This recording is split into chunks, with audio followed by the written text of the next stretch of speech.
What if I told you that the moment you die doesn't feel anything like you think it will? You've imagined it, maybe in dreams, or silent fears. You've wondered what it's like when the final breath slips from your lungs, when your heart beats for the last time, when the body you've known as you falls still.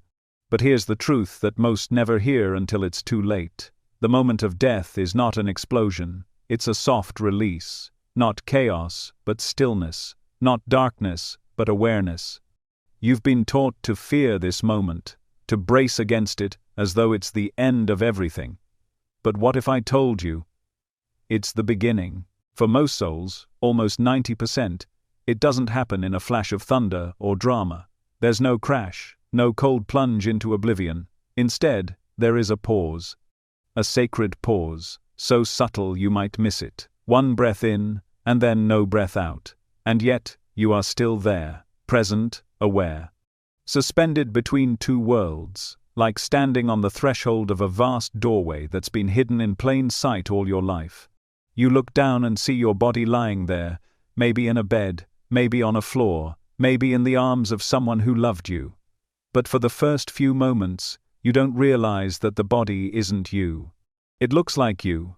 It wears your face, but something feels distant, hollow. Almost like watching a memory play out. There is no pain. That's one of the first revelations. The struggle you feared, the aching, the gripping panic, the loss of control, it doesn't come. In fact, many describe a sudden lightness, as if a great weight has been lifted, as if every burden you've ever carried, physical, emotional, spiritual, just dropped away without a sound. You feel as though you're floating, not in space, but in presence. Your senses shift. You're not seeing with eyes or hearing with ears anymore. It's deeper than that. You perceive with something beyond the five senses, something more intimate. You feel the room, not just the walls and the air, but the energy, the emotions, the souls around you. And then, a silence comes. Not the kind of silence that makes you uncomfortable, but a sacred quiet, the kind you didn't know your soul was craving. It feels ancient, protective. Like something is holding you in place, gently guiding you not to rush. You've just crossed the veil, but the veil doesn't tear, it simply lifts. This is the precise moment when the soul begins its journey home. What you may not realize is that your consciousness doesn't shut off like a switch. There's no blink into darkness. In fact, it becomes more alive, more alert. It's as though the fog you didn't even know you lived in has suddenly cleared. The noise of the world, the constant thoughts, the background anxieties, the distractions of the mind, they dissolve, and in that dissolution, something ancient within you awakens. Time no longer behaves the way it did before. A single second can feel like an eternity, and an entire lifetime can collapse into a single, vivid realization. You may try to speak, to call out to someone in the room, but your voice doesn't make a sound. You try to touch, but your hand goes through theirs. You try to understand what's happening, and part of you panics, not in fear, but in confusion, because your mind still thinks it's dreaming. And then, something, or someone, arrives. Not with footsteps, not with form, but with presence. You feel them before you see them. Some describe this as a warm current in the air, others as an overwhelming sense of familiarity, like being wrapped in an energy that remembers who you are beyond your name. For some, this presence is a guide, for others, a loved one long past, but almost always, there is someone there, watching, waiting, not speaking yet, but sending waves of peace that touch you in places you didn't know existed. This sacred arrival marks the first threshold. At this stage, you are neither fully here nor fully gone. You are hovering, witnessing. And depending on how you lived, on the awareness you cultivated, the love you gave, the peace you practiced, this moment either feels like liberation or hesitation. Some souls lift quickly, naturally, without resistance. Others resist, clinging to the shell they just left behind, uncertain if they are ready to move on. You see, the body was never your home. It was your garment, a temporary vessel for experience. But for most, it's hard to let go of what we've called self for so long. That body held your pain, your pleasures, your laughter, your memories, and now you're watching it fade, the skin turning pale, the warmth seeping out, and your loved ones weeping over something you're no longer inside. It's a strange thing to be in the room and invisible, to watch your own passing, as though it's someone else's story. Many souls describe trying to communicate in these first moments, trying to whisper, "I'm still here," but the words go nowhere, the touch has no weight, and slowly, reality begins to shift. You are no longer in the world of flesh and gravity, you are stepping into the world of vibration and memory. Some describe the colors as richer, the light as intelligent, the air, if it can be called that, feels thick with emotion. And you begin to notice that thought itself seems to shape the environment. If you think of a place, you drift toward it. If you recall a person, their essence appears near you. This is the beginning of the soul's reconnection with its own creative power. And yet, the first lesson is not power, it's humility. Because you realize quickly that everything you thought you knew about death was borrowed, inherited, assumed. The fear, the superstition, the finality, it all fades, and what's left is the soft awareness that you've been here before. Yes, this moment, this threshold, it feels familiar, like something your soul has rehearsed in dreams, in déjà vu, in quiet meditations you never understood. You are not afraid, you are not lost, you are awakening. And just before the next phase begins, there is one more gift, a pause. A moment of stillness so profound, so saturated with sacred presence, that it feels like eternity is holding its breath, just for you. This is not the end, not even close. This is where your true story begins. The moment your soul begins to separate from your body is not what most people imagine. It's not thunderous, not dramatic, not filled with chaos or fire. It's something much quieter, something almost too delicate to describe with human words. You don't feel an explosion or a tearing. You don't see a flash or hear a divine trumpet announcing your passage. Instead, you simply notice that something is missing. And yet something else has awakened. A stillness sets in, not a numb silence, but a stillness that feels older than time. You become aware of it in the same way you notice a deep breath you didn't know you needed. For most souls, this transition is peaceful. Not because they have lived perfect lives, but because the process of separation was never meant to be violent. Death, as we've been conditioned to fear it, is often portrayed with dread, as something final, cold, and brutal. But the truth is that the soul leaves like mist lifting off the surface of a calm lake at dawn. There's no rush, no panic, just a soft, slow disconnection, a gentle untethering. You might be surrounded by loved ones at your bedside, or maybe you pass in the quiet of sleep, or perhaps in an empty room. Regardless of the setting, the experience is deeply personal and surprisingly soft. As your final breath escapes, you don't feel like something is ending. You feel like something is loosening. There's a strange lightness that begins in your chest, then it spreads. The weight of gravity begins to fade, as if your bones have become hollow and your muscles no longer need to hold you together. And suddenly, you're not in your body anymore, you're beside it. There's no panic, no fear.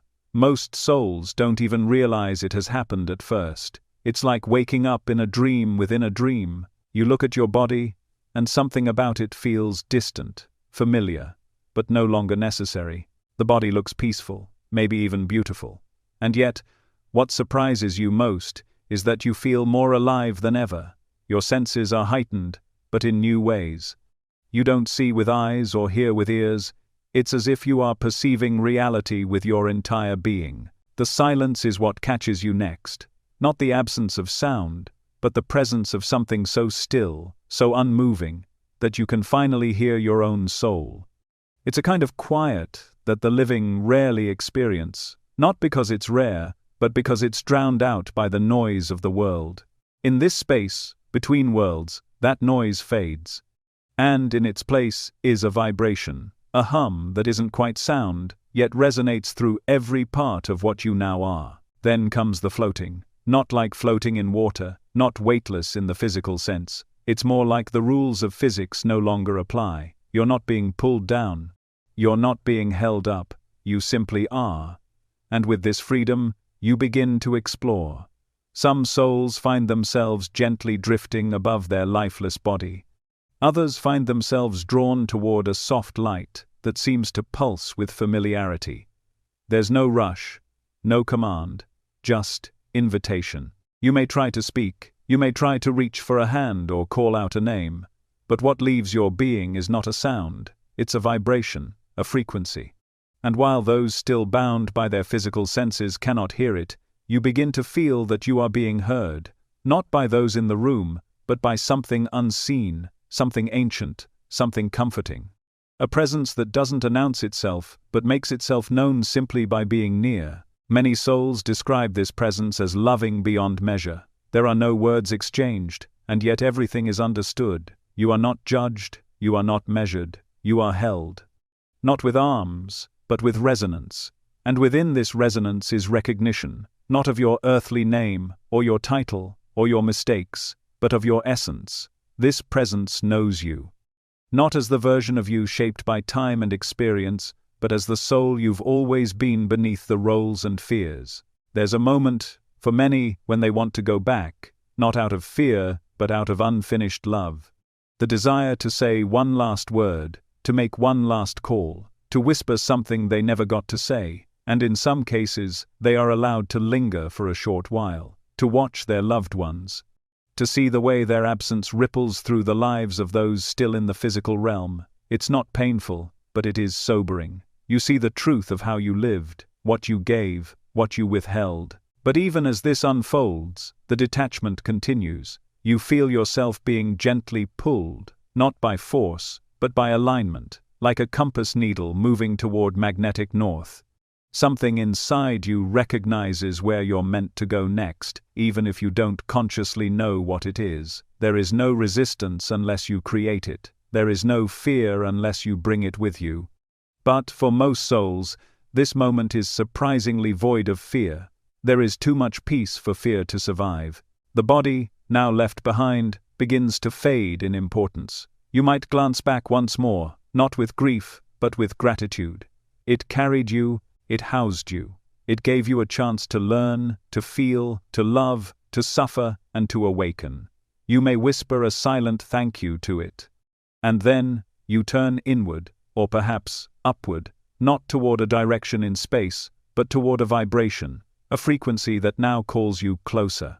You are not alone. Even if you see no one, even if no spirit reveals itself, you are not alone. Your transition is being witnessed, held, facilitated. The spiritual world is not blind to your arrival. They knew you were coming, and in many cases, they have prepared for it. You may not remember this yet, but you agreed to this moment. You chose to return when your work was complete, or when your soul had reached a threshold it could not cross in the same body. And so, in this place between places, you float, not toward an end, but toward a beginning. There is no gate, no judgment seat, no booming voice demanding explanation. Only a growing sense of clarity, as if the fog that once clouded your mind is slowly lifting, revealing the deeper truth beneath it all, that you were never the body to begin with. You were never the name on the birth certificate, never the roles you played, never the labels you clung to. You were always this: awareness, energy, soul. And now, the journey truly begins. What if I told you that after you die, you might not even realize it? That sounds impossible, doesn't it? You've spent your whole life identifying with your body, your voice, your thoughts. Surely, you'd know if all of that stopped. But here's the paradox no one prepares you for. When your physical body dies, your consciousness does not. And because you still feel like you, thinking, observing, sensing, it often doesn't register right away that something irreversible has taken place. Death, for most souls, doesn't begin with a bang or a great dramatic revelation. It begins with confusion. At first, everything might seem oddly normal. You're standing in the room you were just lying in. The lighting feels strange, as though reality has been slightly filtered, but nothing appears out of place. You look around and see familiar faces, your loved ones, nurses, maybe even strangers, but something feels off. You speak, but no one responds. You reach out instinctively, and your hand passes through theirs like mist. You might try again, louder this time, more desperate. Still nothing. That's usually when a flicker of fear arises. But this fear is not like earthly fear. It's quieter, more disorienting than terrifying. You're not in pain. You don't feel sick. You feel, if anything, more awake than you did moments ago. The mental fog is gone. Your senses are alive. There's clarity. You see everything, but no one sees you. You hear everything, but your words don't seem to land. This is the moment the question forms inside your awareness like a whisper that cannot be silenced. Am I dead? Some souls resist the thought immediately. That can't be. After all, you're right here. How could you be dead if you're thinking, moving, observing? You feel your presence. You hear your thoughts. How could death include so much aliveness? That's the strange paradox most souls encounter, being more alive than ever at the very moment life is supposed to have ended. No heartbeat, no breath, yet more awareness than you've ever known. What complicates this even further is the overwhelming emotion in the room. You watch your family cry. Some weep in silence. Others sob loudly or plead to the heavens for you to come back.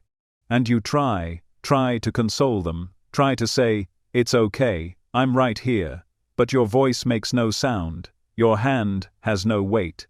You move around the room, frantic, but no one meets your eyes. In these moments, many souls describe feeling like ghosts of their own lives, present but invisible, desperate yet unable to do anything. Some don't realize what's happened for hours, others for days, and some souls, especially those with no spiritual preparation, linger in that in-between state for what feels like weeks, lost in a loop of confusion. They hover over their own bodies. They attend their funerals, standing beside their grieving loved ones, unsure of why no one can feel them. They visit their homes, sit in their favorite chairs, wander through places filled with memories, but the recognition never comes. You might wonder, how is this possible? How could you not know you've died? Because death doesn't feel like destruction, it feels like expansion. It's not an absence, it's a shedding. And when you've spent your entire life believing that you are your body, your job, your routines, your name, then suddenly leaving it all behind doesn't feel like death. It feels like waking up from a strange dream where you had forgotten who you really were. And then there's the presence. Sometimes it's subtle at first, like a vibration in the space around you, a warmth, a pull. You may sense someone watching, but not in fear, more like being lovingly observed by someone who's been waiting for this moment far longer than you have. A guide, a soul companion, a spiritual mentor. They do not rush in, they do not intrude, they wait, gently, patiently, for you to realize what has happened. Because this realization must come from within. You might be shown something to help you understand. A mirror, a replay, a memory. Some souls report seeing their final moments from above, the way their body looked, the reactions of those around them, the transition they experienced, and only then does it click. I've left that body. I'm no longer in that world. And for a moment, everything becomes still, not in fear, but in sacred recognition. There is often a sense of regret in this moment, not for dying, but for not having known the truth earlier. Many souls describe thinking, why didn't I know it was like this? Why did I fear it so much? Why wasn't I told? And the answer, always, is that the material world trains us to forget. It teaches us to run from death, to view it as an ending, a punishment, a void, but it is none of those things. It is, in truth, a remembering. But not all souls reach this understanding so quickly. Some, especially those who passed suddenly or violently, may remain in disbelief. If death came in an accident, an overdose, or during sleep, the spirit may wake up completely unaware that it ever left the body. The surroundings appear dreamlike, the soul feels tired, time seems fractured. And instead of lifting upward, it drifts sideways, through memories, through people, through places that no longer hold the same meaning. These souls are not punished, they are cared for, but they must be guided toward the truth, sometimes gently, sometimes repeatedly. This is where spiritual companions step in more actively. They may approach the soul as a voice, a vision, or a vibration. They never force realization. They offer it, like a candle in the dark. The soul must choose to see it. And once the soul does, once the understanding finally lands, something powerful begins to unfold. It starts with surrender. There's no shame in not realizing you've died. There's no spiritual failure, but the moment you accept it, something sacred opens. The illusion shatters. The fog lifts. The guides step forward more clearly. The silence starts to hum with purpose, and you begin to feel not like a ghost of your life, but a soul who is finally beginning the real journey. And here's the truth most never hear. How you realize you've died sets the tone for everything that follows. If you resist it, you remain entangled in confusion, often pulled toward the vibrational layers closest to the material world. If you accept it, something else happens. A peace begins to bloom, not an artificial calm, but a knowing, a remembering, a trust that you are safe, that you are seen, that something wiser has always been holding you, and in that trust, you take your first step forward. This is the paradox. Death feels more like life than life ever did, but only when you let go of what you thought life was. Only when you stop trying to shout into the world you've left behind and begin to listen to the world that's waiting to welcome you. You are not lost. You are not broken. You are not gone. You are simply waking up. As your soul continues to drift away from the density of the body, you begin to sense something new, or perhaps something very old. It's not a figure standing in front of you, not a booming voice in the sky, not a dramatic unveiling. It's a presence, a subtle, overwhelming presence that surrounds you, fills you, and watches you, all at once. It doesn't intrude, it doesn't command, and it doesn't rush forward.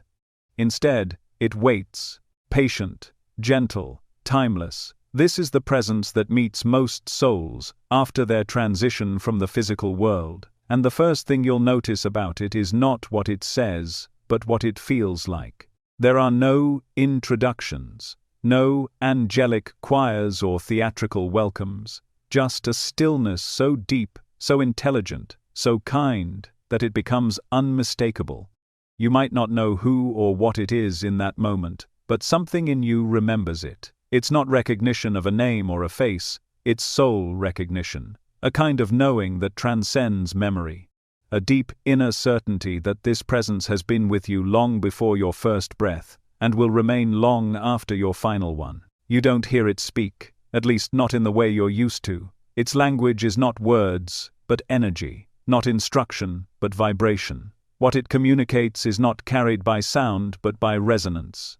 And that resonance is peace. Not the fragile peace that comes and goes on earth, but a profound, infinite stillness that seems to rearrange you just by being near it. It asks for nothing, it doesn't interrogate, it doesn't even explain, it simply is. And in its being, you begin to soften, the edges of fear begin to dissolve, the need to know, to control, to define, starts to unravel. This is why most souls are held in silence before anything else happens. You are not given words or answers right away because the soul, in its early moments after transition, is too fragile for language. It's too entangled in its own energetic residue, the echoes of thought, emotion, and memory that have not yet settled. And so, the first gift the soul receives is not explanation, it is presence. A calm, unwavering field of peace that does not seek to fix, but simply to witness. And that witnessing alone begins to transform you. In the human world, silence is often mistaken for absence. But in this realm, silence is fullness. It's the sacred container in which your soul can begin to remember itself. Because without words to distract, without external demands, you are finally left with what you truly are. The presence around you does not need to explain who you are. It holds space until you remember. And in that remembering, healing begins. You might begin to notice that this presence feels familiar. It may carry the energy of someone you once knew, a parent, a guide, a soul companion whose name you may not remember, but whose essence wraps around you like warmth. Or it may be a being you have never encountered in your waking life, but who has walked beside you across lifetimes. These guides don't come to convince you of anything. they don't preach, they don't persuade, they simply accompany. Some describe these presences as radiant lights. Others feel them as vibrations or soft geometric forms. Some even sense them as subtle faces within waves of energy. But no matter how they appear, their intention is the same: to hold you, without expectation, until your soul stabilizes. Because after death, even when the transition is peaceful, there is often disorientation. The mind is unmoored from form. Time no longer moves linearly. Thought feels louder. Emotions echo longer. And in this fragile threshold, the presence of a guide becomes a kind of spiritual anchor. They don't speak immediately because your soul is still adjusting to the new frequency. In life, your nervous system filtered reality. But now, without that filter, you are exposed to the full force of energetic truth. It can be overwhelming, even blinding. So, the guide remains still, offering no stimulation, no pressure, only peace. And in that peace, your energy begins to settle. The storm of thought quiets.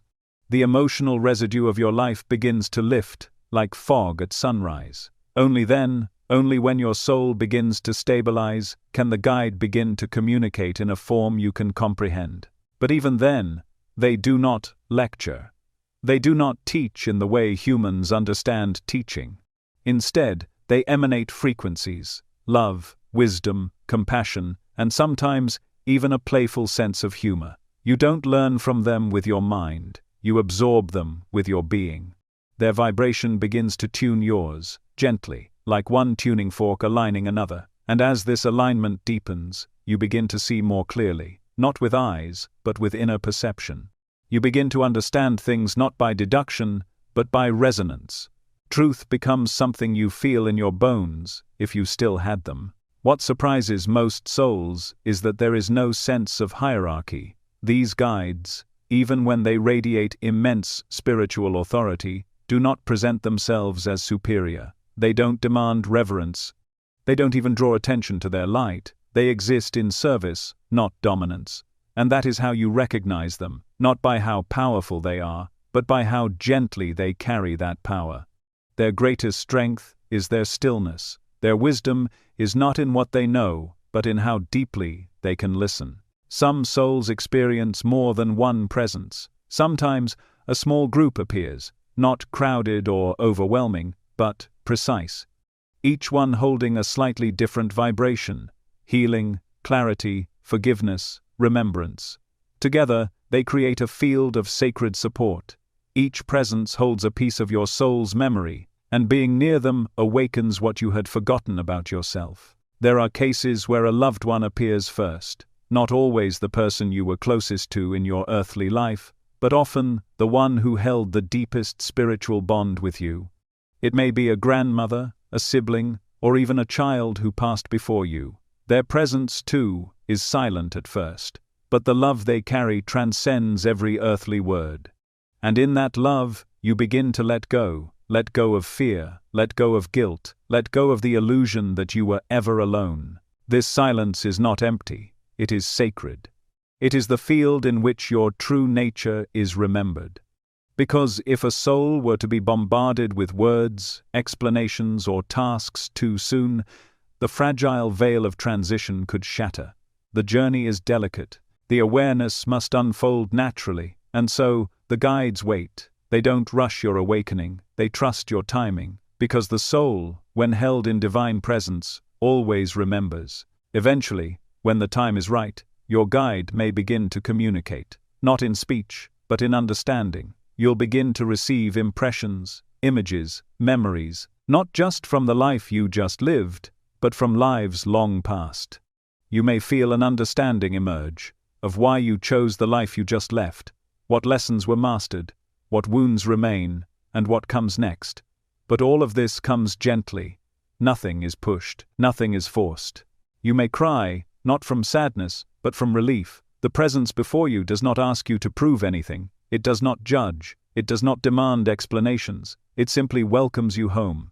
And in that homecoming, a deep peace settles into your spirit, a knowing that you were never abandoned, that you were guided all along. Even in your darkest moments, this presence walked beside you. invisibly, faithfully, without needing recognition. And now, you feel it fully. Not because they changed, but because you finally remember how to feel again. What if I told you that after death, you don't just remember your life, you feel it? Not in flashes like a movie, not as a checklist of events, but as a living current of emotion that sweeps through your soul like a tide you cannot resist.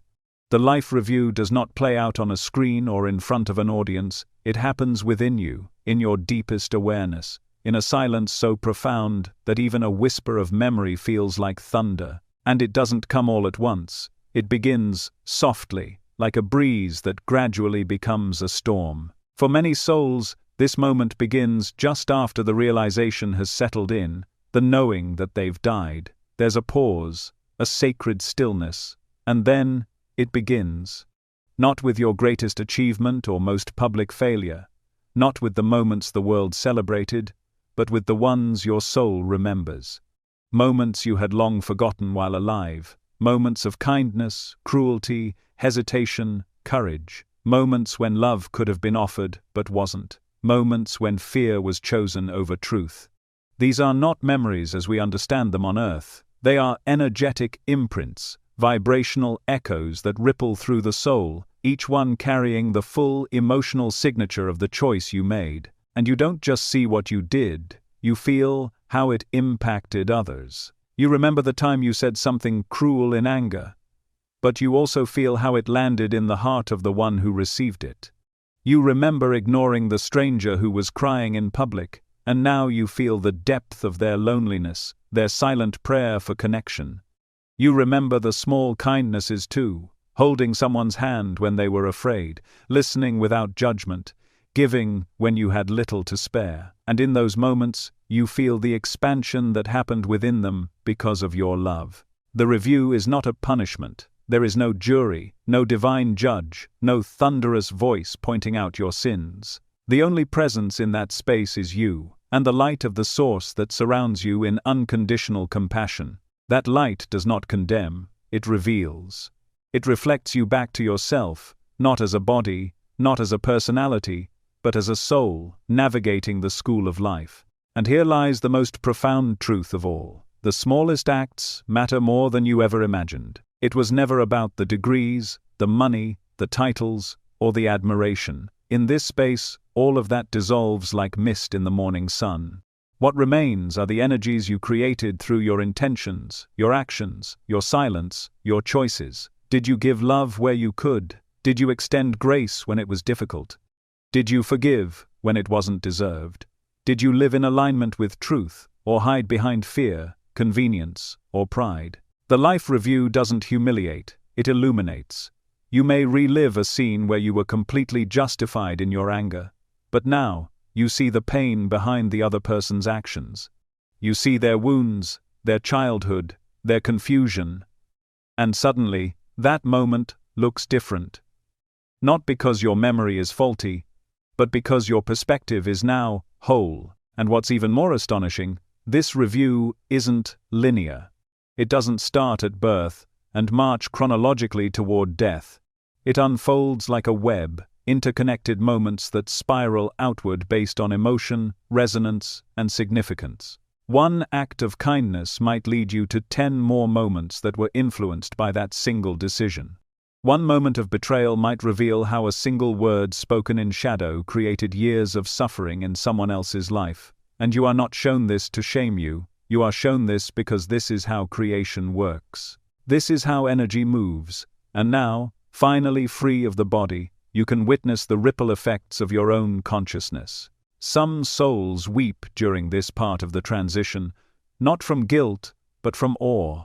They realize that nothing was ever meaningless, that no encounter was random, that even the people they could not stand had sacred contracts with them to help them grow.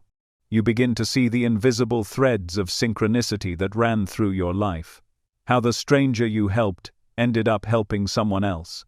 How the compliment you gave someone years ago pulled them out of suicidal despair. You never knew, you forgot, but your soul didn't, and now, it remembers. The most difficult part of this process for many is not seeing what they did wrong.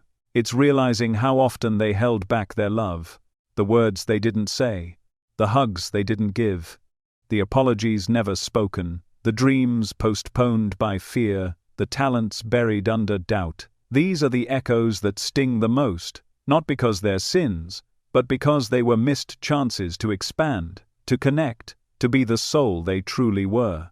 There is no external punishment here, only the internal ache of self-recognition. And yet, through it all, there is compassion, unimaginable compassion.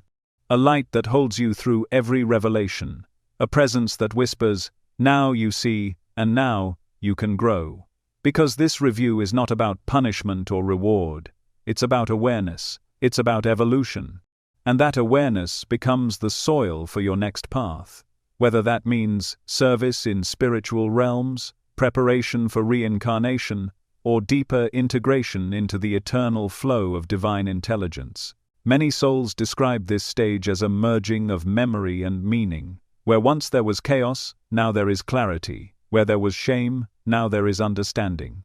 You begin to feel not just your life, but your purpose. Even if you didn't recognize it while alive, you see that the challenges weren't punishments, they were invitations. That the pain wasn't meaningless, it was a doorway. That even the mistakes were teachers disguised in human disguise. And the most powerful revelation of all?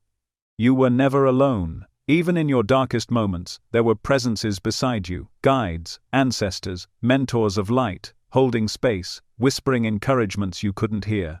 And now, you begin to sense them. You feel their love. You remember the invisible hands that steadied you when you wanted to fall. The inner voice that said, "Try again." The sudden peace that showed up when you couldn't explain why. It all returns. Not in chaos, but in harmony. Not to break you down, but to build you back into truth. And when the review is complete, not perfect, but complete, you are changed. Not in your essence, but in your remembrance. You've seen who you were, who you are, and who you are becoming. You've walked through the echoes of your own choices, not to suffer them, but to understand them. And with that understanding, the next doorway begins to open. You're not just a soul who lived a life, you are a soul who learned from a life. And that makes all the difference. At some point in your journey beyond the body, when the silence has done its sacred work and your soul has softened enough to feel again, something begins to stir, not outside you, but within. It doesn't arrive like an announcement. It doesn't flash like a sign in the sky. It comes as a knowing, slow, deep, unavoidable. You're not told it's time. You simply feel it. A quiet readiness forms within you, like the final exhale after holding something in for far too long, and without being led, without being pushed, you find yourself standing before something both terrifying and profoundly beautiful. There is no gate, no panel of judges, no divine authority sitting on a throne waiting to cast a verdict. What you find instead is a mirror, but not like any mirror you've ever known. This one does not reflect your face, it reflects your soul. It doesn't show you how others saw you, it shows you how you were, at the deepest, most honest level. And when you look into it, you are not shown a timeline, not a film reel of events, not a tally of sins or accomplishments. What you are shown is vibration, the imprint of your life, as it truly was. Here, in this mirror, nothing is edited. There is no highlight reel, no filters, no music playing in the background to soften the blow. What you see is not what happened, but how it felt. Every moment you chose love becomes light. Every time you withheld kindness becomes shadow. Every time you said the truth when it would have been easier to lie glows with quiet brilliance.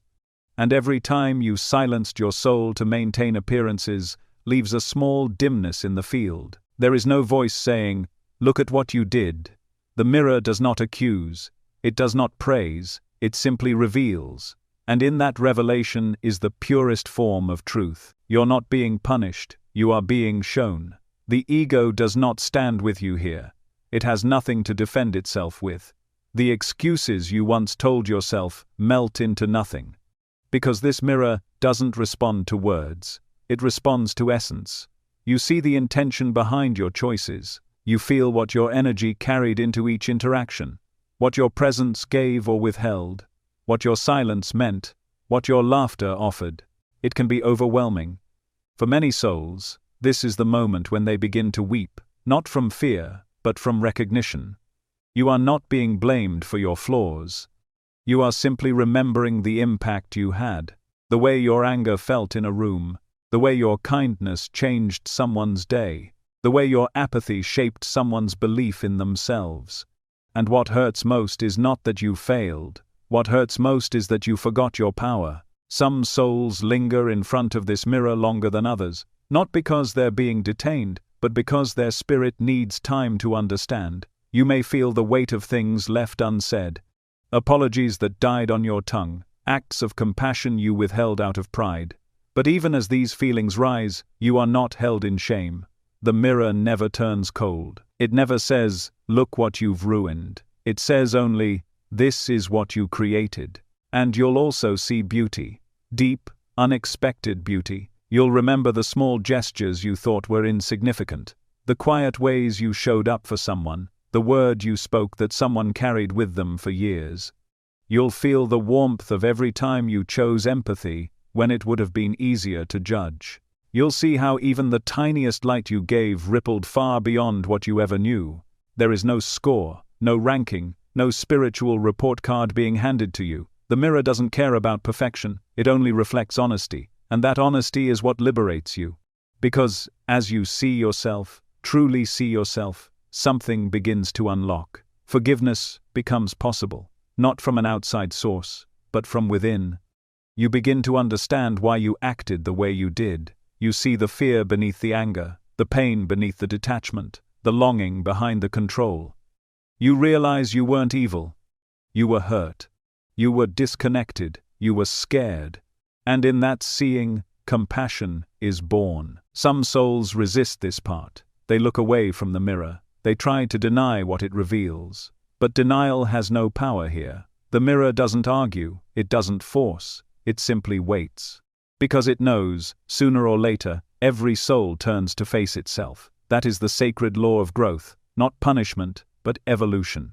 And this is the deeper truth. That reflection is the healing. Not what you see, but your willingness to see it. The soul grows not through reward or punishment, but through recognition. When you fully acknowledge what you've become, you begin to remember who you truly are beneath it all. That awareness, that aching, holy awareness, is what initiates the next phase of your spiritual unfolding. The most powerful part of this experience is that no one else can do it for you. No guide stands between you and the mirror. No mentor interprets its meaning. It is just you and your truth. And in that sacred privacy, you realize that the entire journey was always about self-reclamation. You did not come here to impress the divine. You came to remember that you are divine. This mirror is not punishment. It is a gift. A pure, unfiltered reflection of your own energy across a lifetime. Some moments will bring joy that floods through you like sunlight. Others will pierce you with the sharpness of regret. But all of it, every ounce of it, is yours. Not to carry like a burden, but to integrate like a lesson. And here's what may surprise you. The mirror doesn't stop at your most recent life. For some, when they are ready, it shows more. Other incarnations, other identities. Other patterns repeating themselves like old songs on a loop. You begin to see the themes your soul has wrestled with across time, abandonment, control, trust, forgiveness. You see where you've made progress. You see where you're still learning. And again, there is no blame, only illumination. When you are finally able to stand before that mirror without flinching, when you can look into your own soul and whisper, "I see you," something incredible happens. The mirror fades. Not because the truth has disappeared, but because you no longer need it to show you. It has done its job. You have remembered, you have seen, and now you are ready to move forward, not as a perfect being, but as an awakened one. This moment changes everything, because from here on, you are no longer driven by the unconscious residue of a life half-lived. You are empowered by the awareness of what your energy truly does. You begin to understand how every choice ripples, how every thought forms a vibration, how every moment of love, no matter how small, carries eternal weight. And so you walk away from the mirror not with shame, but with reverence. You now know that life is sacred not because of what happens, but because of how you meet it. And when you return again, if you choose to return, you will not come back as one asleep. You will come back carrying the light of what you've seen, the mirror forever etched into your soul as a compass that always points you back to your truth. What if I told you that one of the greatest obstacles to peace after death is love? Not the pure, soul-deep kind of love that lifts and frees, but the kind rooted in attachment, in clinging, in not knowing when or how to let go. It's easy to assume that once the body is gone, everything else just clears away, that the soul rises cleanly into the light, that it instantly remembers where it came from, that confusion fades and truth takes over. But for many souls, far more than you might imagine, this is not what happens. They don't drift effortlessly into luminous realms. They linger, caught between dimensions. Not in punishment, but in disorientation. The reason is almost always the same: attachment. When the soul leaves the body, it doesn't instantly shed all its emotions, memories, or desires. Those things are not stored in the brain, they're stored in the energetic field of the soul itself. You take with you everything you didn't resolve, every longing, every grudge, every fixation, every identity you were unwilling to release, and these energies become a fog. Not a physical mist, but a spiritual one, thick with vibration, heavy with confusion. It's the fog of what was left undone. Some souls don't even realize they've died because their attachment is so strong that they resist the very nature of transition. They grip to what they know, their home, their routines, their family, their name. They return to their old bedroom night after night, trying to sleep, not realizing they no longer dream. They follow their loved ones from room to room, whispering their names, growing more desperate when no one turns to look. They visit their workplace, confused as to why their desk has been emptied, why their co-workers seem to move on. In their minds, they are still alive. They just can't understand why no one seems to hear them anymore. And the longer the soul clings, the denser the fog becomes. This fog is not made of smoke or clouds. It is made of thought, of emotional density, regret, guilt, possessiveness, fear of the unknown. These emotions, when unprocessed in life, carry over into the first moments after death. Instead of lifting into clarity, the soul becomes tangled in echoes of what it was afraid to lose. The house they worked so hard for, the money they left behind, the inheritance no one is handling properly, the family member they swore they'd protect, the betrayal they never forgave. These energies wrap themselves around the soul like cords of invisible thread, not tight enough to imprison, but heavy enough to delay awakening. Some souls remain so fixated on their material identity that they don't recognize the shift in dimension at all. They continue trying to eat, sleep, fix things, watch the news. They mimic the living out of habit, but nothing responds. The world becomes increasingly surreal. Rooms feel stretched. Objects shimmer. Time flows strangely. They begin to question their sanity, not understanding that what they're experiencing is a world shaped by vibration, not matter. It is only when their attachments begin to fray that light can start to break through the fog. Other souls don't stay because of objects or property. They stay because of people. The ones they couldn't let go of, the children they felt responsible for, the partner they left behind, the loved one who never got the apology, the words they didn't say. They hover near the ones they love, trying to soothe their grief, trying to fix what was left broken. They whisper in their ears. They leave signs, flickering lights, sudden chills, inexplicable dreams. But they are not free. Not truly. Because their soul still aches with the illusion that their presence is needed in order for their loved ones to heal. This kind of attachment feels noble. It feels like love, but it is often entangled with guilt, with the fear that letting go means abandonment. In truth, it is not the soul's job to heal the grieving. It is the soul's task to trust that love transcends form. That separation is temporary. That letting go is not leaving, it's rising. But few know this, and even fewer accept it in time. There are also souls who stay not because of love or possessions, but because of unfinished business. They died suddenly, in accidents, in violence, in sleep. Their final thought was, "Wait, I'm not ready." They had plans, promises, loose ends. They feel cheated, ripped away. They do not resist the light out of defiance, but out of disorientation. Their will was not aligned with the event, their ego was not ready to dissolve. So they wander, not in darkness, but in distortion. Their environment reflects their internal chaos.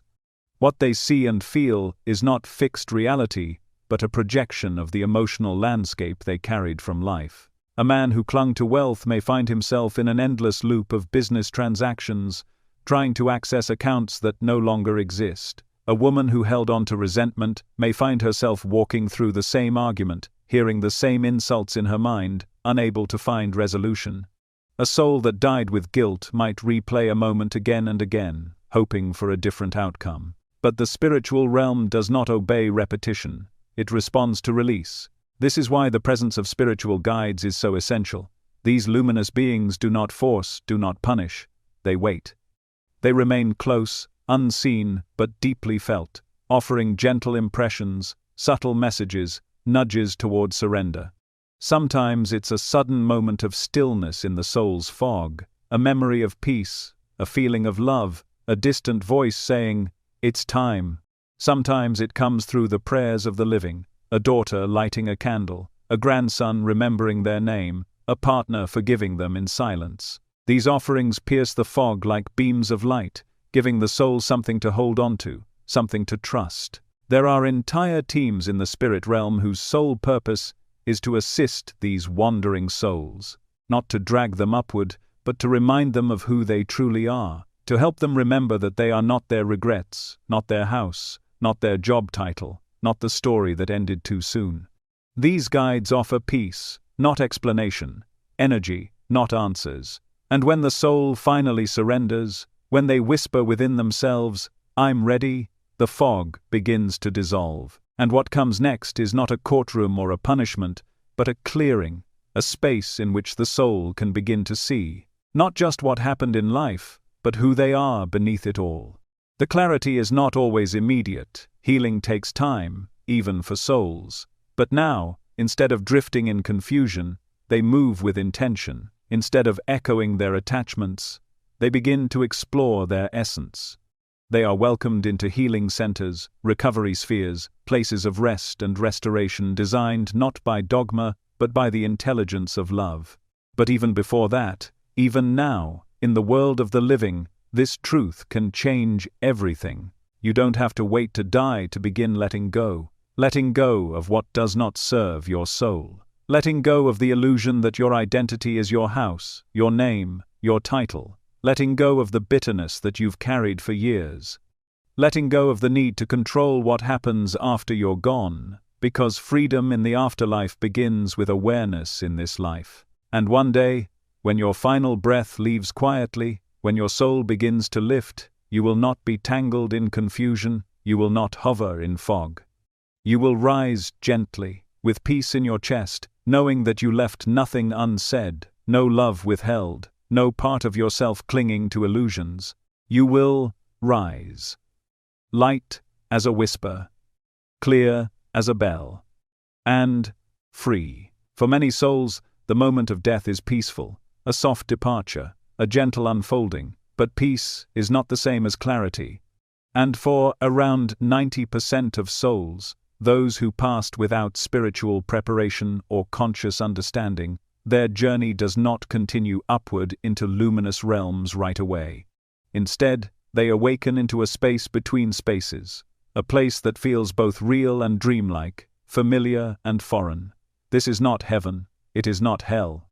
It is a realm created not by punishment, but by resonance, a plane shaped by the vibrational state of the soul itself. This realm has been given many names throughout history, but none of them truly capture its essence. It is not a place of fire and torment, though there are those who suffer within it. Nor is it a realm of divine bliss, though light can be found.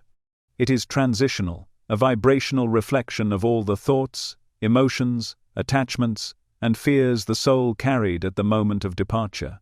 Imagine a place not defined by physical walls or time, but by energetic residue. You are not assigned to it. You arrive there because its frequency matches yours. Here, the soul continues to exist much as it did in life, still thinking, still feeling, still desiring. But now, without the buffer of the body, those thoughts and feelings don't just exist inside, they shape the very world around you. If you carried guilt, you feel its weight pressing into the very air. If you lived in anger, the colors around you shift into heavy tones, thick and stagnant. If you feared death, the fog never lifts. It is not a punishment, it is a mirror, and like all mirrors, it shows you what is already there. Some souls wander in this realm unaware they have even died. Time does not pass the way it once did, so what feels like days may in fact be years in the physical world. The soul may try to return to old habits, to familiar places, unable to understand why no one sees them, why doors do not open, why voices do not answer back. Others become trapped in loops of memory, replaying conversations, regrets, unresolved trauma, not because they are forced to, but because the energetic imprint of their emotional life remains unresolved. The more attached the soul was to identity, status, resentment, or fear, the more dense their immediate experience becomes. This lower astral realm is often described by those who have seen it through mediumistic or near-death experiences as gray, dim, or foggy. But this is not a uniform space. It varies, changing with each soul's vibration. Some areas are filled with confused entities wandering aimlessly, drawn together, not by malice, but by shared frequency. Others cluster in illusions, constructs of cities, buildings, or entire worlds designed from memory or fantasy. These constructs are not real in the material sense. They are projections, energetic manifestations of deeply rooted beliefs. A soul who believed in a wrathful afterlife may find themselves in one, not because such a place exists universally, but because it existed powerfully within their consciousness. It's important to understand that this realm is not eternal. It is transitional. The soul is never abandoned here. There is always a way out, a pathway forward, but that path cannot be forced open by external hands. It must begin with the soul's own willingness to see differently. The moment a soul questions its surroundings, the moment it says, even faintly, "There must be more than this," a ripple begins to move through its field. That ripple draws the attention of spiritual guides stationed in higher vibrational planes.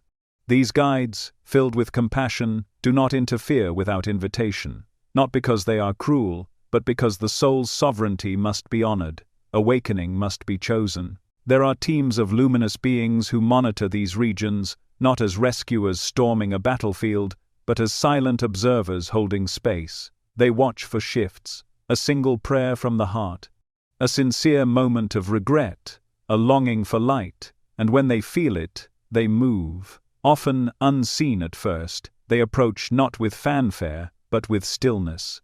Their energy enters gently, like a warm breeze in a windowless room. They don't always speak. Often, their presence alone is enough to break through the dense patterns around the soul. For those souls who are receptive, the process of lifting begins. Sometimes it is slow, other times, rapid. They may be brought into a kind of magnetic sleep, where their consciousness is lovingly quieted, protected from further confusion, while their energetic body undergoes rebalancing.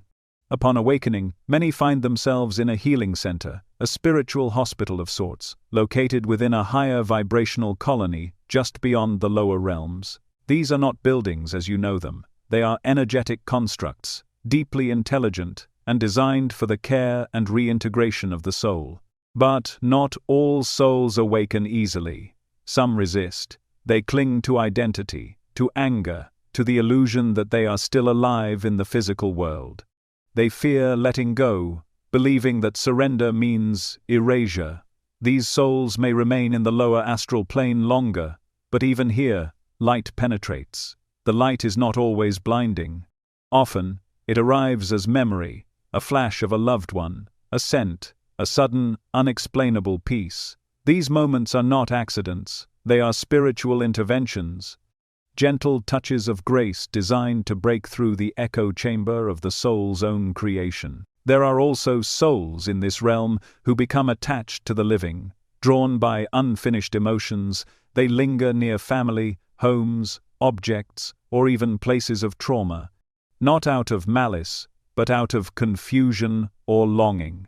Sometimes they try to influence those still incarnated, not understanding that they are no longer part of that dimension.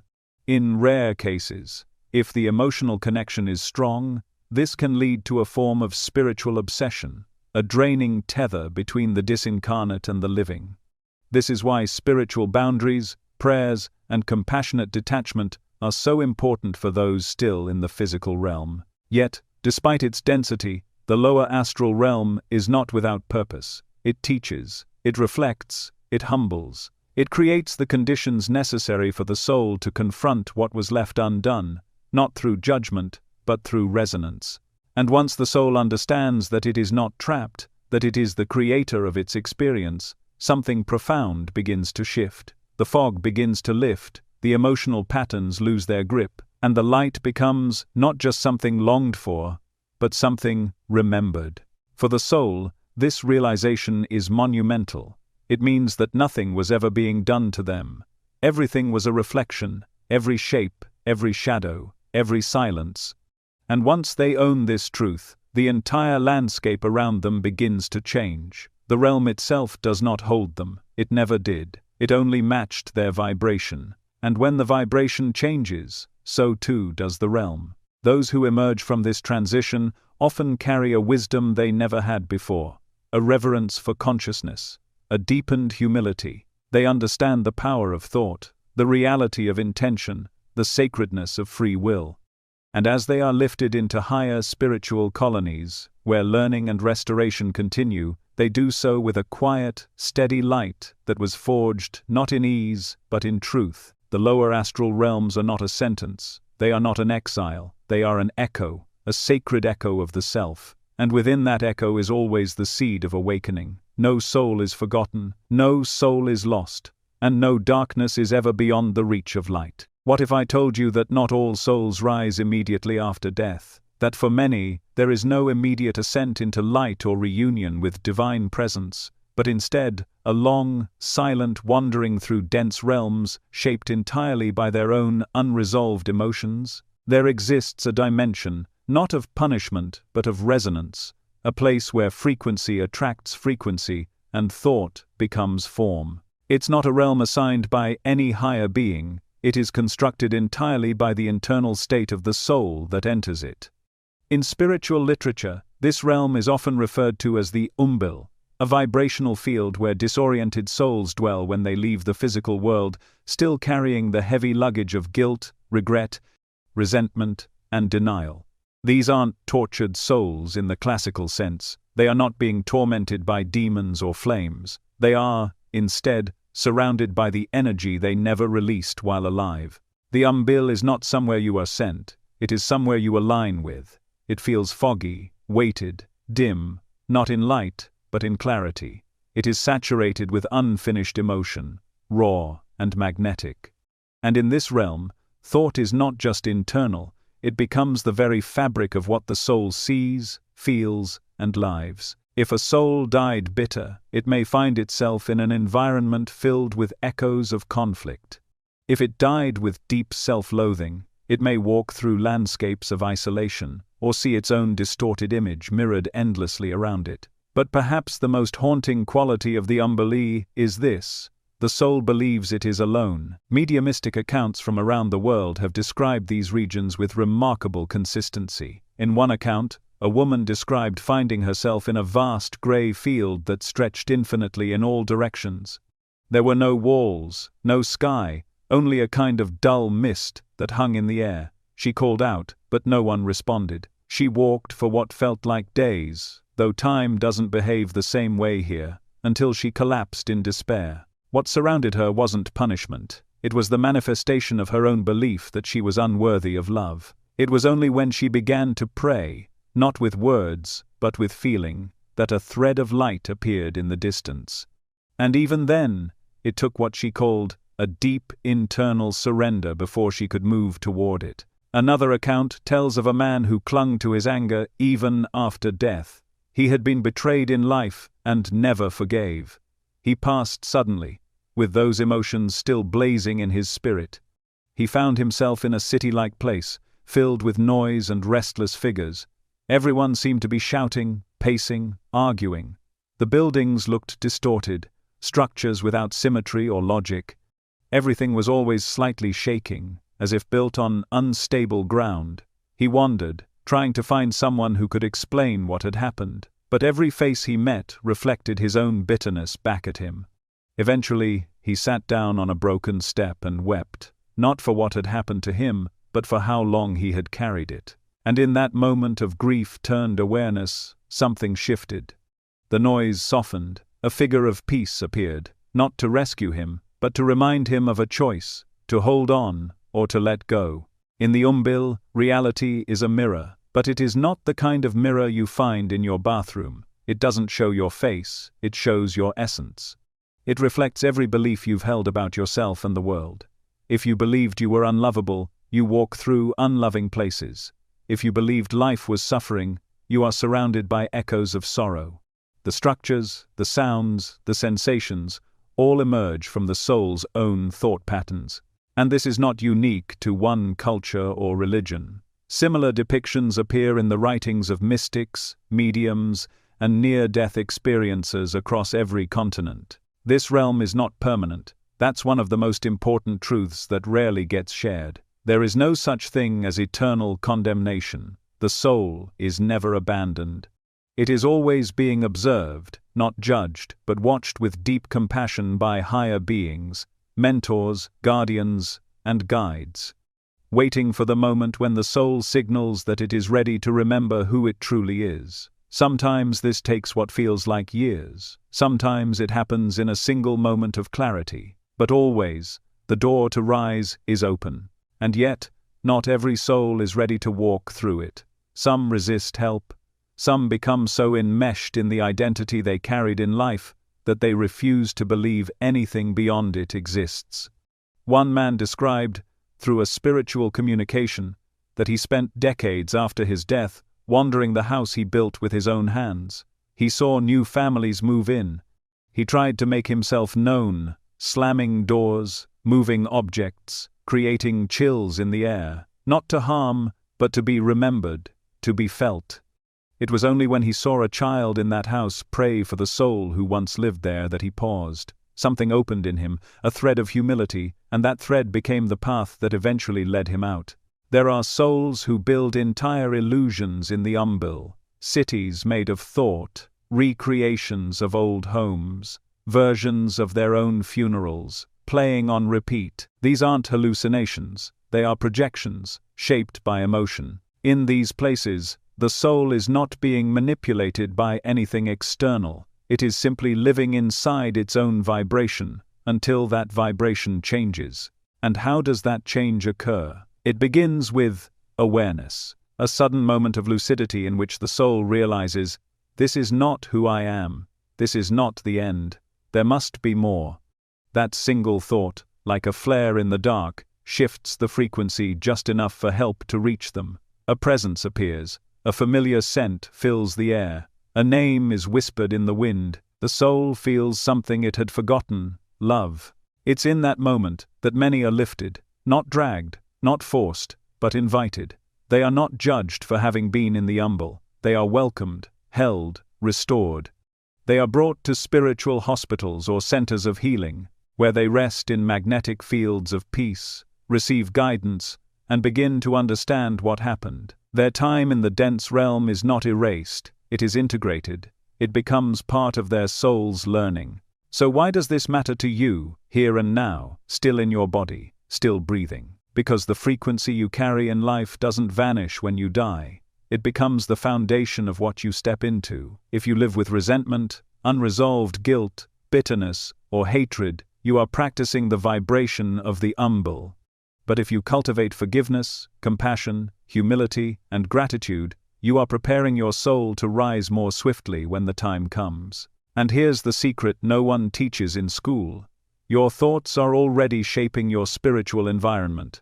Not someday, now. The cries from the umbil are not screams in torment. They are echoes of longing, longing for clarity, for remembrance, for peace. And those cries are never ignored. Even if the soul cannot hear the response, it is always answered. By the living who pray, by the guides who wait, by the light that never extinguishes, no one is left behind. Not truly. And when the soul is ready, truly ready, the fog lifts, the vibration rises, and what once felt like a prison becomes the beginning of freedom.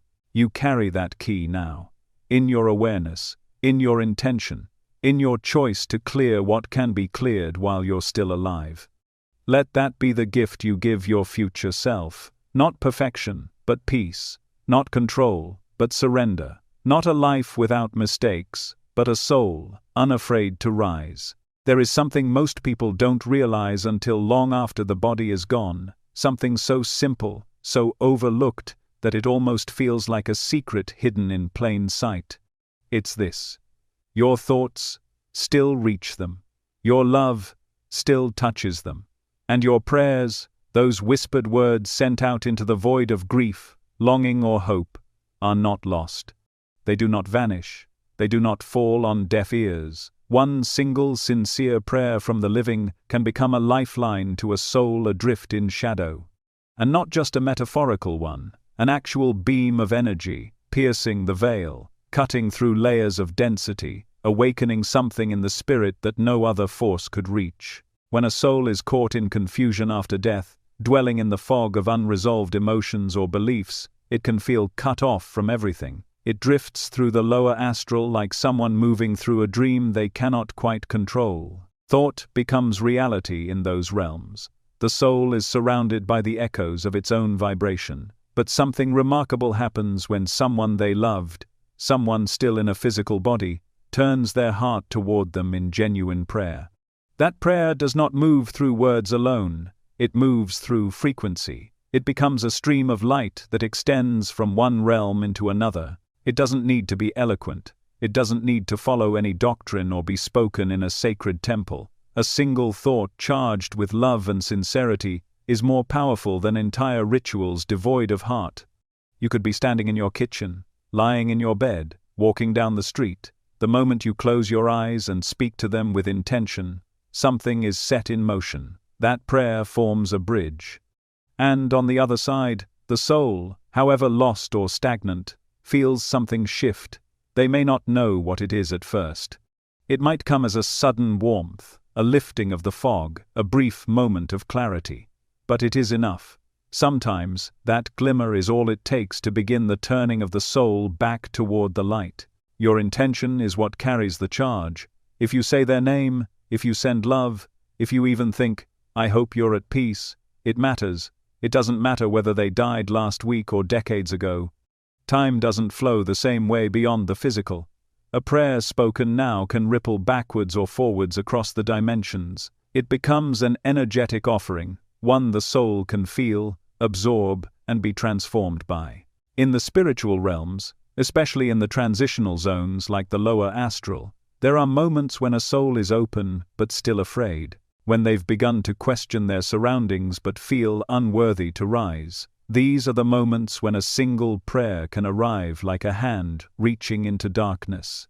Not to pull them out by force, but to remind them that they are not forgotten, that they are still loved, that someone still believes in their light. Some souls resist help from higher beings. The presence of guides or advanced spirits may feel too foreign, too bright, but the vibration of a loved one's prayer is familiar. It carries the tone of home, the scent of shared laughter, the memory of small moments. That familiarity becomes a gateway, not just for comfort, but for real movement. It gives the soul permission to soften, to consider the possibility that they are not stuck, not doomed, not beyond redemption. And it's not only the souls in darkness who benefit. Even those who have ascended to higher realms can receive and be nourished by prayer. It is not a rescue operation in those cases, it is a continuation of love. When you speak to someone who has passed, and your words are filled with sincerity, they feel it as an embrace, a recognition, an acknowledgement that their life and their legacy still echo in your heart. That matters deeply to a soul. It helps complete the circle. It reinforces their continued connection to the tapestry of human life, while still allowing them to move forward in their own evolution. But perhaps even more profound than all of this is what prayer does to you. Because, in choosing to send love into the unseen, you expand. You rise above grief, even for a moment, and you become a conduit of light. You align with the divine frequencies that move through all worlds. You remember that death is not disconnection, and in that remembrance, something in you begins to heal. Prayer is not just communication, it is transformation. There are moments, even now, where your thoughts drift to someone you've lost. You might feel a sudden sadness, or a wave of warmth, or a strange chill that moves down your spine. These are not random. These are invitations, nudges from the soul on the other side. They may be calling to you, not because they are needy or suffering, but because your love, in its purest form, still plays a role in their journey. Your energy can help them. Your voice, however soft, can find them. If you've ever felt helpless after someone passed, wishing you could have done more, said more, loved better, know this: it is not too late. In fact, some of the most powerful healing between souls happens after the body is gone. In prayer, you can say what was left unsaid. You can forgive, you can ask for forgiveness. You can offer blessings. And the soul receives it all, not with judgment, but with grace. On the other side, they understand in ways they couldn't before. The things that blocked your connection in life, pride, fear, misunderstanding, dissolve in the face of spiritual truth. There are even instances when prayers from strangers help souls move forward. You don't have to have known the person in life. You might hear of someone who died tragically and feel moved to pause, to whisper, "May you find peace." That energy finds them. The soul may not recognize you, but the frequency of compassion is universal. It speaks the same language across dimensions. Some traditions teach that we should pray for the dead for many days or even months. But the truth is, one moment of real prayer carries more weight than 1,000 repetitions without presence. It's not about form. It's about frequency. A single sincere prayer is like a lighthouse that cuts through the fog of illusion, signaling to the soul that a path exists, that they are seen, that they are not alone. And if you're wondering whether your prayers were ever received, the answer is yes, every one of them. Even the ones you whispered through tears, even the ones you only thought in silence. They were felt, they reached them, they softened something, and sometimes they saved. This is why your thoughts matter more than you think, because your consciousness is not bound by skin and bone. Your heart is not limited by the boundaries of the physical. You are a transmitter of energy, a vessel of love, a walking prayer in human form, and when you choose to direct that love toward a soul in transition, even for a second, you become a bridge between worlds. You become the miracle. What if I told you that no soul is ever truly alone, no matter how far they've fallen, that even in the darkest layers of the afterlife, where the air feels thick with sorrow and the light seems to have vanished, there are beings, quiet, patient, radiant, waiting for a single moment of willingness to lift a soul out of despair? These beings are not human in the way you understand it. They were once, many of them, but they've long transcended the need for physical form. They operate from realms far above the emotional turbulence of the lower astral planes. Their vibration is so high, so pure, that in order to descend into these dense spiritual environments, they must adjust their own frequency, temporarily stepping down their light, so they can enter realms built from confusion, pain, and self-forgetfulness. These are the rescue teams. You might think of them as angels, guides, or light beings, but they are more than just archetypes of comfort. They are architects of transformation. They do not act randomly. They are not sent on missions for every soul who passes. Their assistance is sacred, precise, and deeply aligned with spiritual law. They only appear when a soul, no matter how lost, how broken, how buried in its own shadows, sends out a vibration of readiness. It doesn't need to be a formal prayer or a well-articulated thought. Often, it is a whisper, a sigh, a single moment of surrender.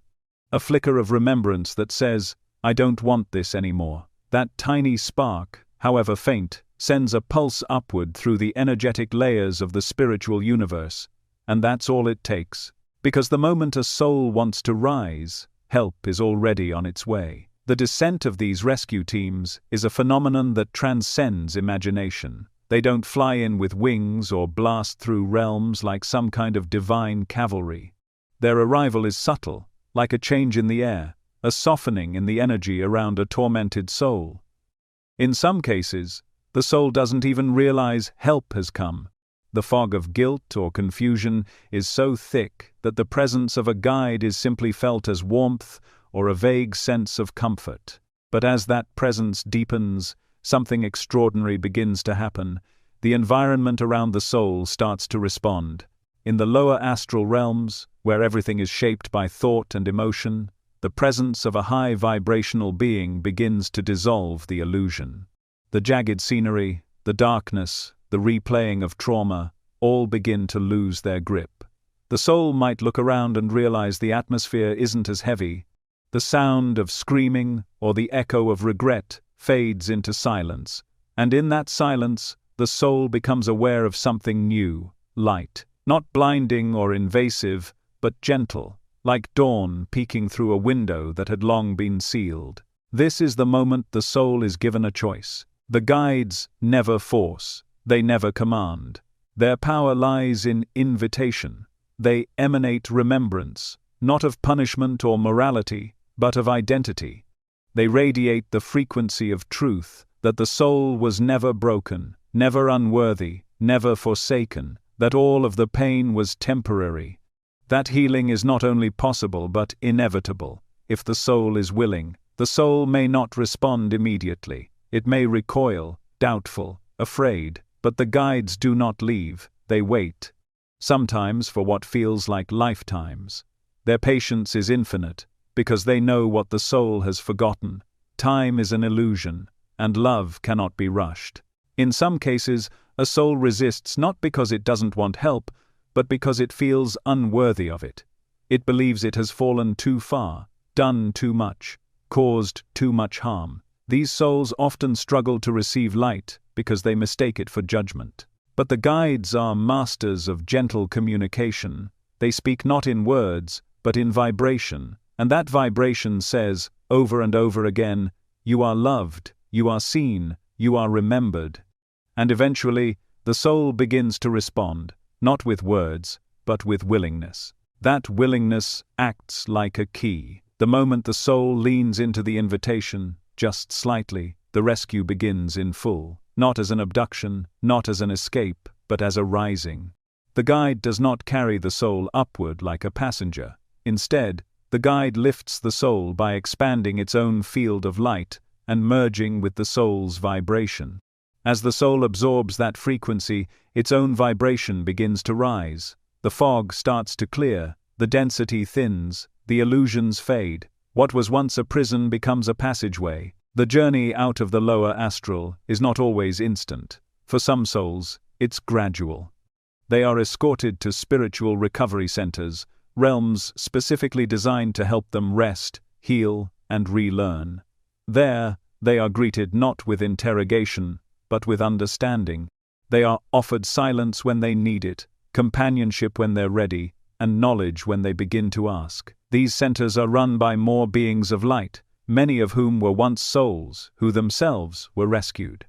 That's one of the beautiful secrets of the rescue teams. Many of them have walked through the very shadows they now return to help others escape. There are entire communities in the spirit world made up of beings whose mission is to guide others out of suffering. They carry with them an eternal memory of their own transformation, and with that memory comes deep compassion. No arrogance, no superiority, just service. They descend not out of obligation, but out of love. A love so pure that it cannot rest while others remain in confusion. These missions are not rare. They are happening all the time.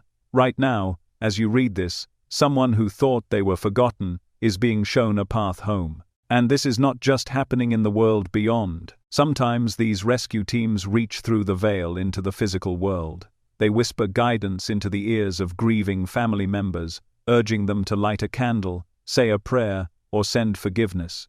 These small acts from the living become bridges in the afterlife. They help a soul caught in shame remember that someone still loves them. That love becomes an anchor point from which the rescue can begin. You see, this entire universe is connected by consciousness. Every thought of love becomes a thread that can be followed. Every intention to forgive becomes a door that can be opened.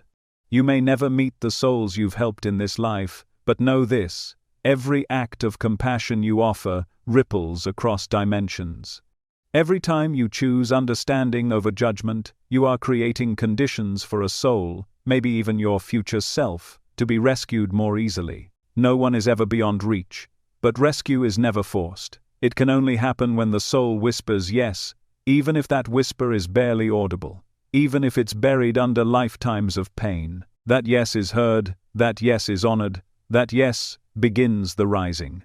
And if you ever fear for someone who has passed, someone you worry might be stuck, lost, or confused, know that the light is already near them, waiting, watching, ready. All it takes is the smallest opening, one honest desire, one fragile prayer, one simple choice: help me. And from realms unseen, a rescue begins. There comes a point in the soul's journey when the fog of confusion begins to lift. Sometimes it happens after a long and tangled period of wandering in the lower realms. Other times, it is initiated by a moment of surrender, a prayer, a recognition of one's own light. However it begins, the shift is undeniable. A subtle current moves through the soul, drawing it upward, not dragged, not forced, but magnetically pulled towards something that has been waiting all along. The soul may not know exactly where it's going, but it feels the pull toward warmth, clarity, and rest. And what lies ahead is not a place of reward, but of renewal, a realm where true healing begins. These are the spiritual hospitals, not hospitals in the way we understand them on earth, with sterile walls and hurried hands, but sanctuaries of light. They are centers of gentle intelligence, infused with frequencies so pure that they act directly upon the soul's fragmented energy field. No physical instruments are needed, no surgeries or scans. Healing here is not mechanical, it is vibrational. Every thought, every intention, every vibration in these centers is calibrated for one purpose: restoration of the soul's remembrance. When a soul first arrives, it often feels like waking up after a long illness.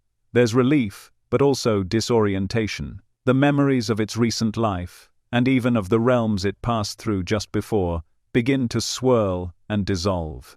In their place, something deeper starts to rise, not confusion, but clarity. The soul is welcomed, not by strangers, but by beings whose energy feels incredibly familiar. Not because they were known in the physical world, but because their vibration is deeply resonant. They are not doctors in the traditional sense. They are keepers of energetic harmony, stewards of healing who understand exactly what each soul needs without being told. There is no rush. The soul is not evaluated or assessed by a chart. It is not compared to others. Each arrival is sacred, and each healing process unfolds uniquely. Some souls require long periods of rest, not sleep as we know it, but a kind of deep spiritual stillness. They are bathed in light, not seen with eyes, but felt with the entire being. This light is conscious, it holds memory, it holds frequency, it moves through the soul's layers, identifying fractures, distortions, wounds carried across lifetimes. It does not judge them, it simply begins to soothe. In these centers, everything communicates. The architecture, if it can be called that, is fluid and responsive. The spaces shift to match the needs of the soul. Some may find themselves in soft fields of glowing color, others in crystalline chambers of sound. Some healing happens through vibration, where tones resonate through the spirit and dissolve embedded grief or fear. Others experience healing through the presence of light beings who simply sit with them, transmitting peace and understanding through silent communion. Words are rarely needed, everything operates at the level of energy. One of the most profound aspects of these spiritual hospitals is their ability to awaken memory, not memory in the sense of names and dates, but of identity. The soul begins to remember not just what happened, but who it truly is. This is not information given to it from an outside source, it is unlocked from within. As layers of trauma and distortion are dissolved, the original light of the soul begins to shine through. And with that light comes a remembering of purpose, of ancient agreements, of lifetimes spent in service or struggle, of the soul's journey through the great cycles of evolution. During this phase, many souls are reintroduced to members of their soul group. These are other spirits with whom they have traveled through lifetimes, companions in learning and growth. The reunions are not always dramatic. Sometimes they are quiet, subtle, and deeply emotional. There is a recognition, a knowing that transcends words. And these meetings often become part of the healing process themselves. To be seen, to be remembered, to be welcomed without explanation, it heals something that no doctrine or belief ever could. There are also teachers here, not in the way Earth knows them, but guides who help the soul review its patterns across time. They do not instruct with authority, but with compassion. Through images, impressions, and frequencies, they help the soul understand what it has learned, what remains unfinished, and what distortions it may still carry. This is not about judgment. It is about clarity. The soul is never told what it must do next. It is shown, and then gently asked, "What would you choose now?" This re-education of the spirit is one of the most sacred aspects of the post-death journey. The soul, no longer burdened by the filters of a human mind, begins to understand truth at a much deeper level. It sees how belief shapes reality, how thoughts become forms, how fear contracts and love expands. These are not just teachings, they are direct experiences. And as the soul integrates these understandings, its field of energy becomes more coherent. The soul becomes less reactive, more luminous. The distortions fade, the memory of separation fades, and what is left is a being far more aligned with its true essence. For some souls, this phase includes preparation for a new purpose. They may choose to remain in the spiritual realms for further study, to assist in healing others, or to help guide souls still incarnated on earth. Others, after full restoration, begin to feel a calling to return to physical incarnation, not as punishment, but as opportunity. With greater clarity and a renewed sense of mission, they begin to prepare for another journey into density, this time with more wisdom and support. This decision is never forced, it is always chosen, and it is always honored. The spiritual hospitals also serve as places of deep rest for those who have experienced traumatic or sudden deaths. Souls who crossed over in fear, in violence, or with great attachment are treated with exceptional care. They are never shamed or pushed. The beings who serve in these centers understand trauma not as failure, but as fragmentation, and they work patiently, without agenda, to reintegrate the soul's energy. In many cases, these souls are placed into what can only be described as spheres of light, energetic cocoons that hold and protect them until they are strong enough to begin processing what happened. Nothing in these spaces is ever rushed. Linear time does not apply. A soul may remain in healing for what would be considered years on earth, or it may complete its restoration in what feels like a single breath. The process is deeply intelligent, governed not by systems, but by resonance. Healing is not measured, it is felt, and when the soul is ready, it knows. Eventually, the light within the soul becomes steady again. It no longer flickers, it no longer searches, it simply is. The soul stands whole, aware, and luminous. Not perfect, but present, not omniscient, but open, and it remembers. It remembers that it is eternal, that it is part of something vast and sacred, that nothing was ever wasted, no pain, no joy, no lesson. All of it contributed to the tapestry of its becoming. This is the power of these healing realms. They don't erase what was, they reveal what was always underneath, and in doing so, they prepare the soul for its next sacred step, whatever that may be. What if I told you that death is not the end, nor even the final awakening, but simply the beginning of something far greater? There comes a moment in the soul's journey after death when all the chaos, the fog, the sorrow, and the confusion have finally fallen away. It doesn't happen all at once. It unfolds slowly, gently, like a flower blooming in soft morning light.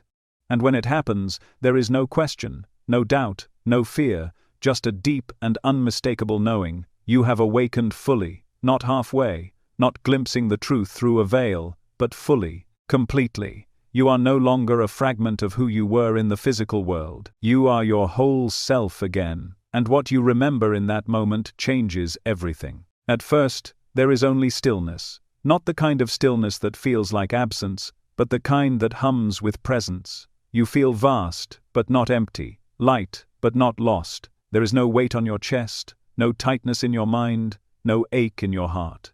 Everything that once burdened you, the memories of regret, the loops of fear, the ache of unspoken words, has dissolved into understanding.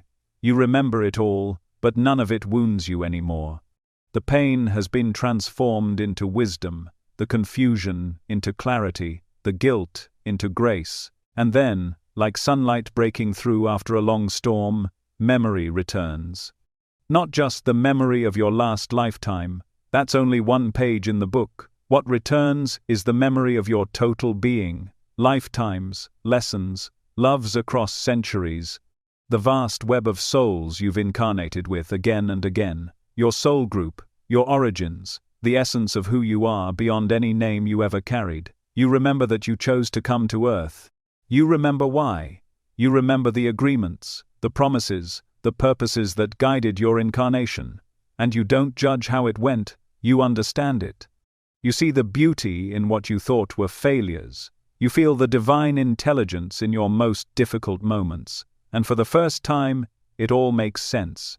You are not a human who had a spiritual experience. You are a soul who had a human one. And in that knowing, you feel whole again. Not better, not improved, restored. As though something fractured long ago has finally healed. You begin to recognize yourself in a deeper way. The version of you that was always there, just beneath the surface of form.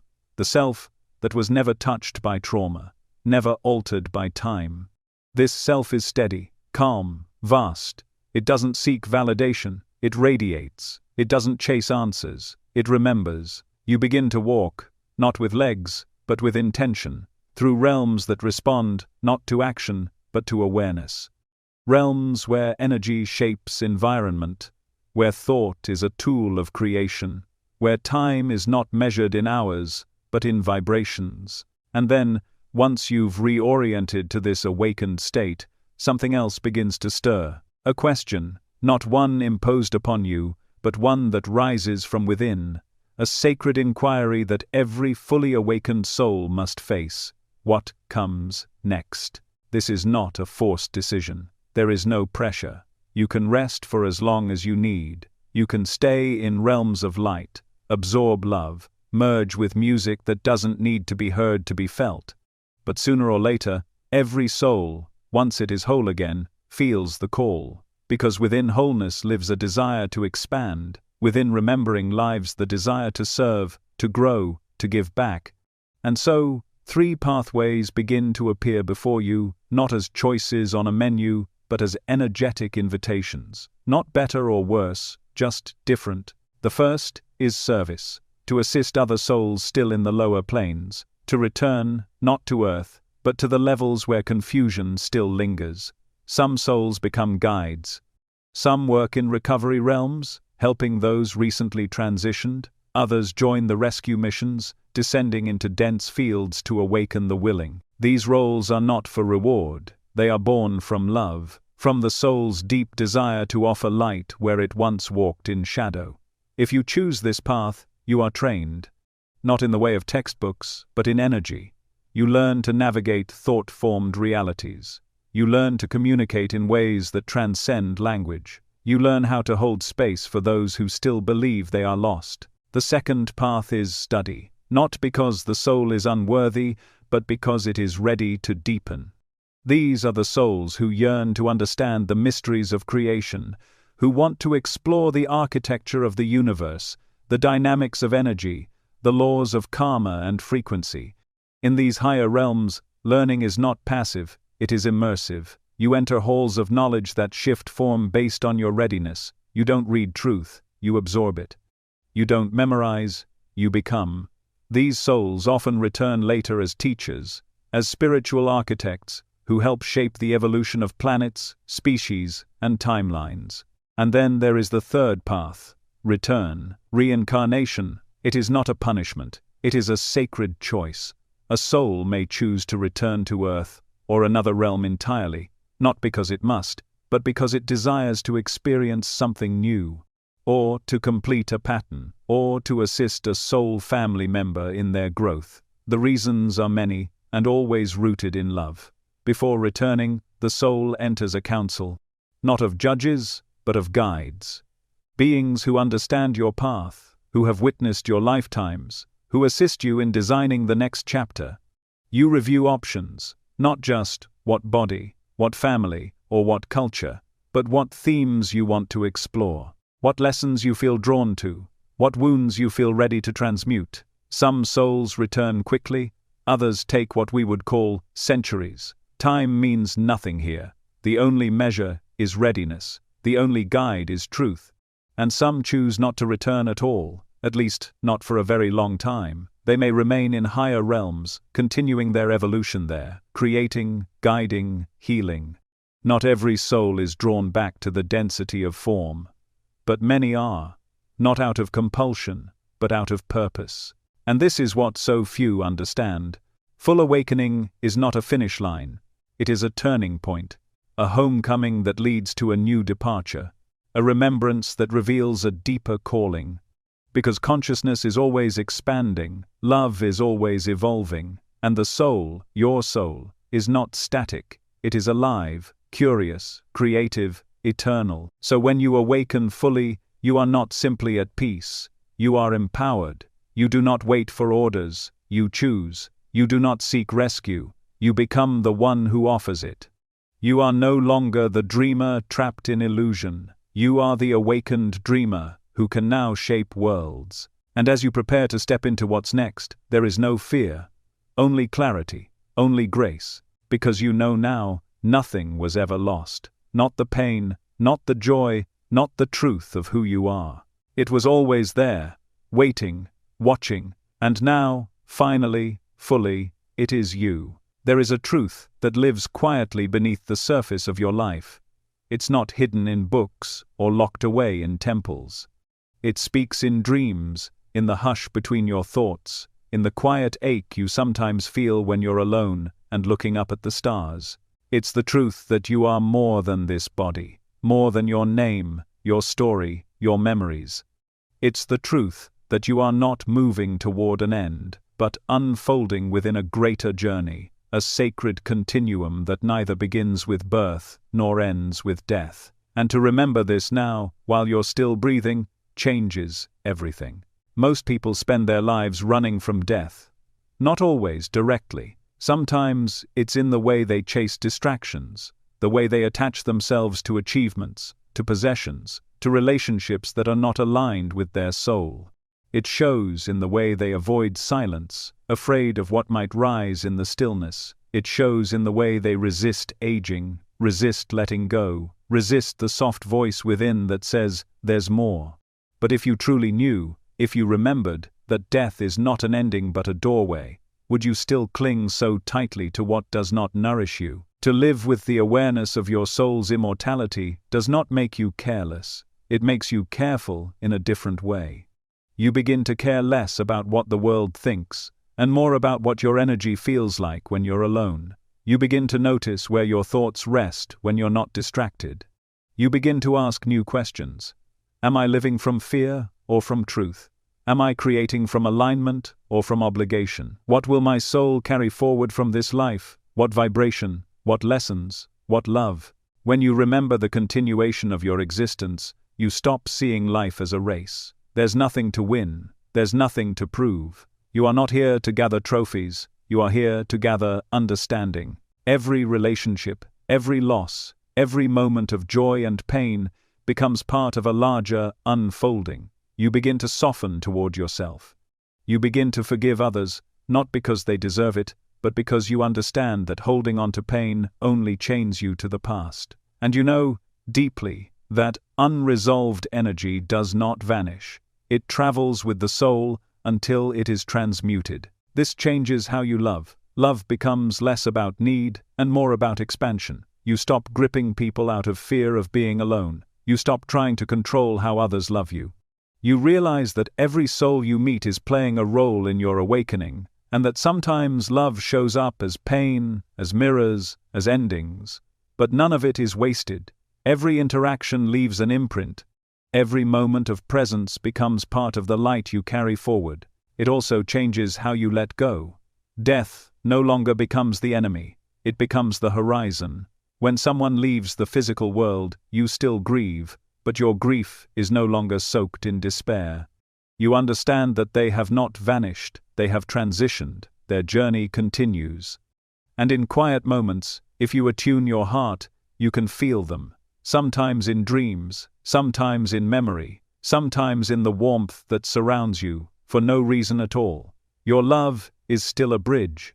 And you realize that death did not end the relationship, it simply changed the form. Knowing this truth while you are alive is not just a spiritual luxury, it's a necessity, because the more you fear death, the more you fear life. And when you fear life, you shrink, you postpone. You silence the parts of you that long to speak. You bury your creativity under layers of doubt. You let relationships fade into numbness because it feels safer than vulnerability. But when you remember that your time in this body is sacred and temporary, you start to show up differently. You become more honest. You begin to express your truth, not to be understood, but because withholding it would be a betrayal of your soul. You start to forgive yourself more easily. You stop waiting for perfect healing and begin to live inside the process of becoming. You learn to sit with discomfort without making it mean you've failed. You learn to trust that even your wounds serve a purpose, that the soul can alchemize anything into growth if you let it. And when you carry this awareness into your daily life, everything becomes more vibrant. The small things begin to matter. The way you breathe when you're anxious, the way you listen when someone is speaking, the way you speak to yourself when no one else is around. These are not trivial moments. They are the stitching of your soul's evolution. And when the time does come, when your body exhales for the final time, you will not be surprised. It will feel familiar, like a return, like slipping out of clothing you've outgrown. There may be fear, but it will be met with a deeper peace, because you will remember what you always knew, that you are not ending, you are continuing. And the way you lived, how you held your truth, how you gave your love, how you chose your path, will shape the journey that comes next. You'll understand that nothing was random. Not the joy, not the pain, not the lessons that took years to learn. You'll see how every moment was a thread in the sacred tapestry of your becoming. And you'll know that your consciousness has carried all of it, not in punishment, but in preparation. Every choice has momentum, every vibration continues, and what you chose to awaken to in this life will determine the clarity with which you enter the next. So remember this now, not tomorrow, not on your deathbed, now. Let this awareness shape how you live, let it guide how you speak, how you forgive, how you create. Let it break the illusion that this world is all there is.